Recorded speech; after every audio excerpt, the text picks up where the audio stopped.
ఇటీవల రాష్ట్రంలో కురిసిన అకాల వర్షాల కారణంగా రైతులు పండించిన పంట నీటి మునిగిన విషయం తెలిసిందే. దీనితో రైతులు భారీగా నష్టపోయారు. భారీ వర్షాల కారణంగా పంటలు నీట మునిగిపోవడంతో అన్నదాతలు కన్నీటి పర్యంతరం అయ్యారు. ఈ ఘటనపై తాజాగా తెలంగాణ ప్రభుత్వం స్పందించింది.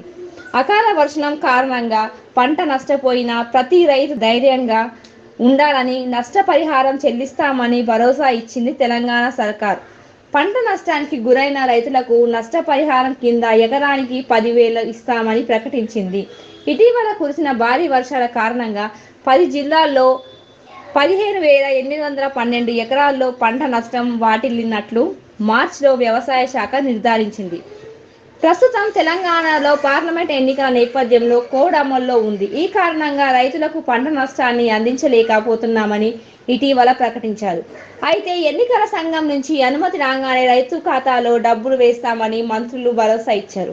ఈ మేరకు అనుమతి కోరుతూ ఈసీపీ ప్రభుత్వం లేఖ కూడా రాసింది. అయితే లేఖపై స్పందించిన ఎలక్షన్ కమిషన్ పరిహారం పంపిణీకి అనుమతి ఇచ్చినట్లు సోషల్ మీడియాలో వార్తలు వస్తున్నాయి. వచ్చే వారం నుంచి రైతుల ఖాతాలో 10,000 రూపాయలు జమ అవుతాయని వార్తలు వస్తున్నాయి. పంట నష్టం బాధితులకు పరిహారం కింద 15,800 కోట్ల అవసరమవుతున్నాయని అధికారులు తెలిపారు.